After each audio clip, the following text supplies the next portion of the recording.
ਜਿਹੜੀ ਚੀਜ਼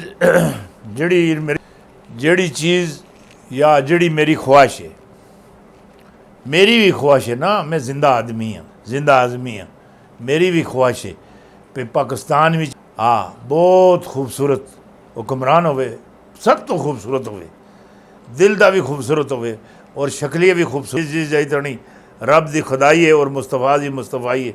उस जगह तक उसके डंके बजते हों, डंके है वो बंदा भी रोण से आने वाला, वो नीलियां नीलियां अखां ला, जिसकी हाँ विच हाँ, जिसकी ना विच ना, पूरी दुनिया के फैसले हो सन। पूरी दुनिया के फैसले हो सन।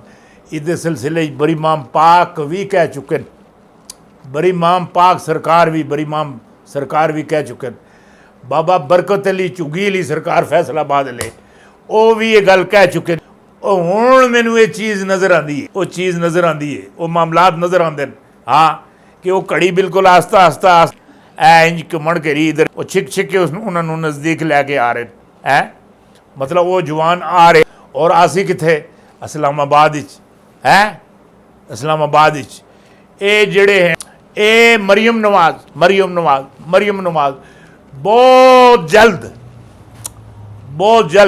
मरियम नवाज ये बरतानिया अपने अब्बे को जा रही है। ये बर्गर भी खासी, पेप्सी भी पीसी, ये बर्गर भी खासी, पेप्सी भी पीसी और कई जड़े फरार है गोल खपे ने वो जनाब है मुँह तक सन ए कितों आ रही है। शहबाज शरीफ भी जा रही है। डील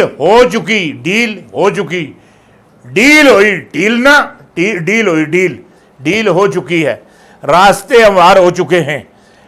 ऐसे दिखाई देते हैं, ऐसा दिखाई दे रहा है इधर। शहबाज शरीफ भी बरतानिया पहुंचने वाला और ईद मिलने वास्ते और भरा दे कपड़े लैके जा रहे हैं। शेरवानी ना ना ना ना ना ना ना ना मत तुसी ये गल आखो शेरवानी है। वैसे कपड़े लैके जा रहे हैं भरा से, ईद मिलने वास्ते जा रहे हैं, मामलात सीधे करने वास्ते आ गया। डील मुकम्मल डील नूं में जिहड़ी डील होई उसनूं पक्के प्लेटफार्म ते आउण वास्ते जिहड़े मामलात है उन्होंने क्लीयर किते जा रहे हैं। और एक चीज़ तुहानूं होर भी मैं दसां, इस गल का भी खमीनी पाकिस्तानी इस दे वीर ये भी पाकिस्तानी की भी वापसी होने वाली है। ये बस बड़ी तो पहले जी बड़ी ईद आ रही, कुर्बानी अली ईद, छोटी ईद ना बड़ी ईद तो, और दरा खैबर पर महफज खड़ा करने की ज़रूरत बढ़ जाएगी। दरा खैबर पर महफज खड़ा करने की मतलब ज़रूरत बढ़ जाएगी। और मुझे ये भी दिखाई दे रहा है गिलगित बल्तिस्तान के अंदर एक बड़ी जंग छिड़ने वाली।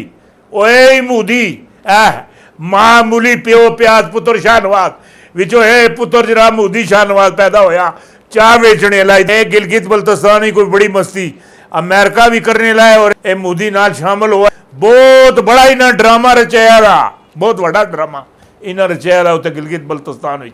और तमाम अदारे दी जड़ियां अखां खुलियां रहनियां चाहिए 24 घंटे।